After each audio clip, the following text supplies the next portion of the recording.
Hey, what's up everybody? Welcome to another unboxing video with Miguel Keyless Photography. And today we're going to be unboxing the Yongnuo YN560-II Speedlite flash. And as you can see, here's the box. It just came in. I like to make my unboxing videos a little different. Today I'm going to be unboxing it with this super sweet blade that I bought actually at a garage sale. Sometimes you can find some pretty cool stuff there. So I figured that would be a pretty slick looking blade. Anyway, let's go ahead and open this thing up. As you can see, it's got the stickers from Amazon. I buy a lot of my gear from Amazon. Whenever it is that I decide to purchase new, that's probably the #1 place that I go to buy equipment. So go ahead and pull this guy out. And as you can see, they have chosen to really annoy me. They gift wrap this thing, kind of a gift wrap, sort of. Anyway, go ahead and get this thing open. It's not really gift wrap actually, it's kind of like a plastic. Feels like a garbage bag.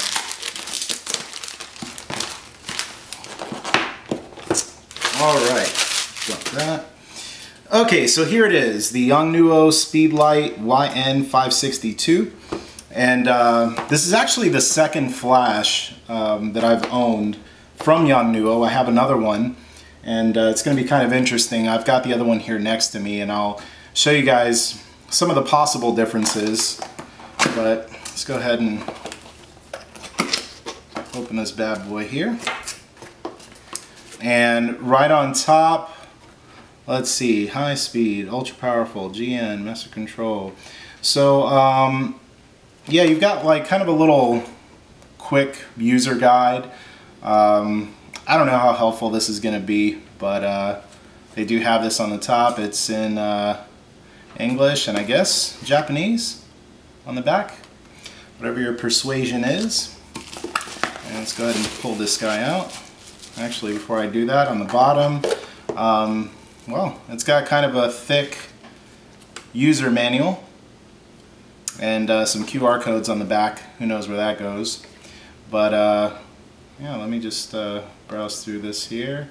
So it's also in English and in Japanese, and it looks like they did a pretty good job of writing out the functions. I think reading through, and I'm pretty sure this was the product, but through the Amazon reviews, there were some people that were complaining about the user guide and the user manual that came with this flash. And so just kind of scanning through this, it looks like they took that information and decided to go ahead and actually include a pretty decent user manual. So that's pretty awesome. Go ahead and actually put that here on the side. And we'll get this. Alright, pull this out. And it does come in a, does feel a little bit cheap. I don't have my Canon little case like this, but it is kind of cool that it does include a little carrying case. And most importantly, on the inside here, we've got the flash. Get this unwrapped here.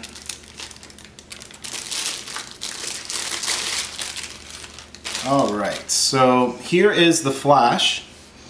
And go ahead and give you the different angles here. Batteries pop in there. Got some stuff in there. Close that. That's the other side. Here on the side you've got your actually, yeah, it's got the rings. I'm going to show you guys that in a second, but this is where you would connect your triggers. If you're going to do like a Pocket Wizard or maybe one of the Yongnuo triggers, you would just plug that in there.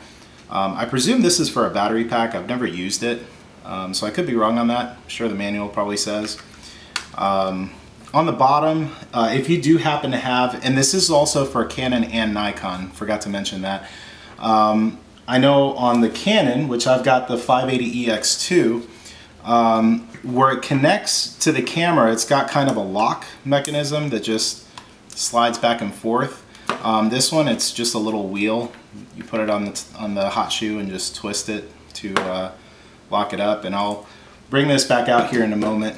But as far as the flash itself, you know, you can twist it in any direction.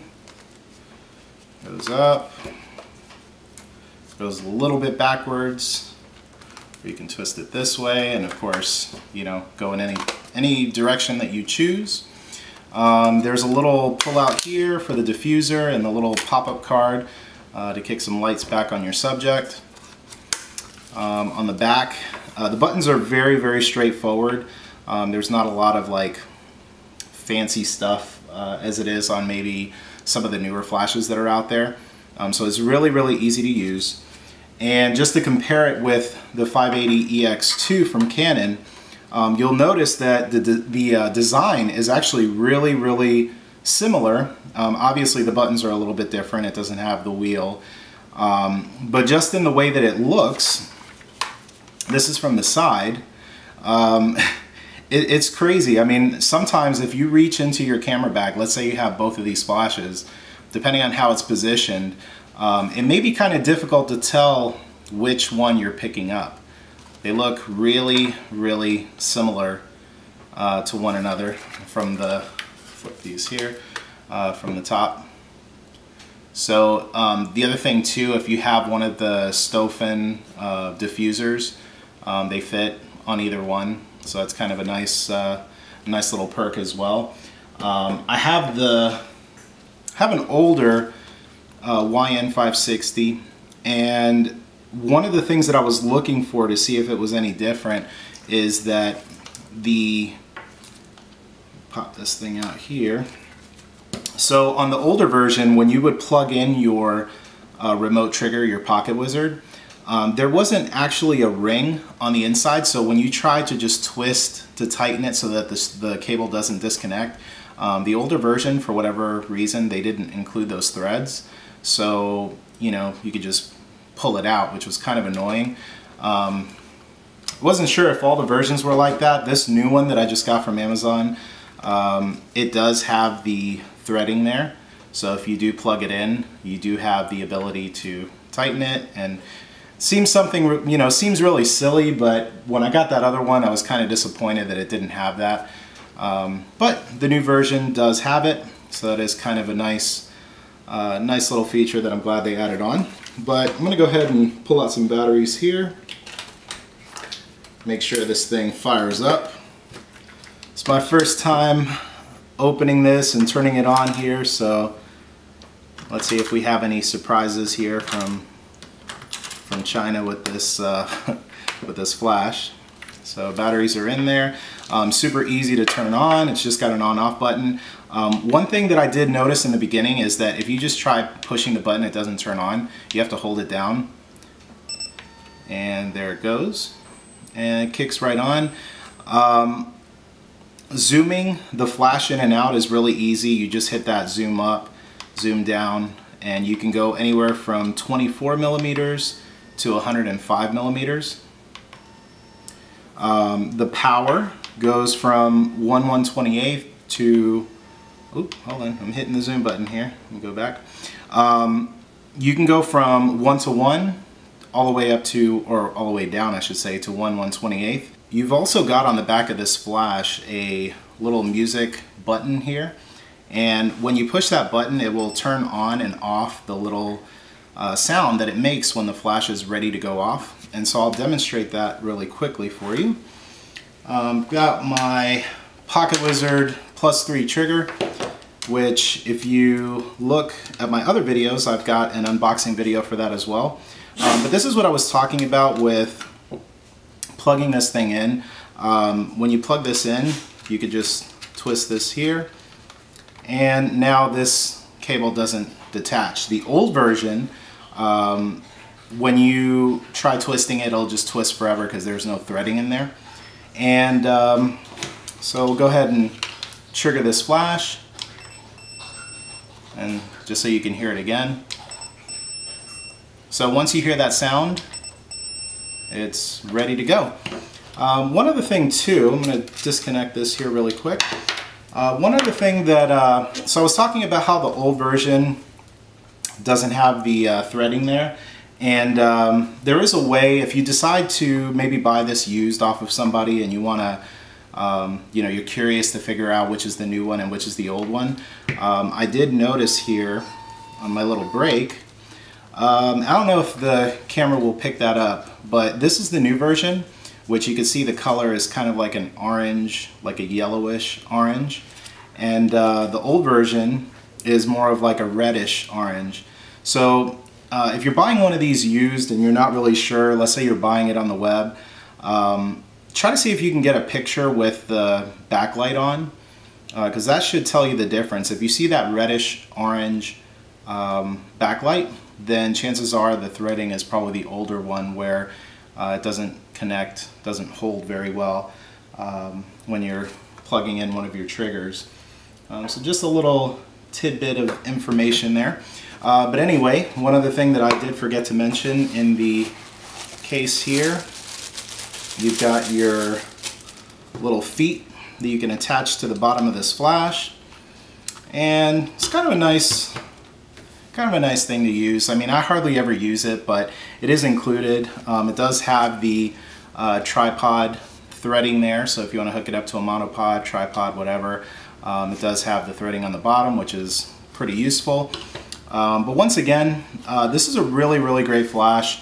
I've got a full review on my website, on my blog, which is miguelquiles.com/blog, and it gives some more information on the things that I like about the flash, the ways that I've used it.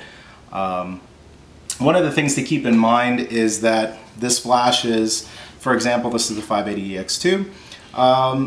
For the cost of one of these, even if you buy this on the used market, it's probably around $350 to $375.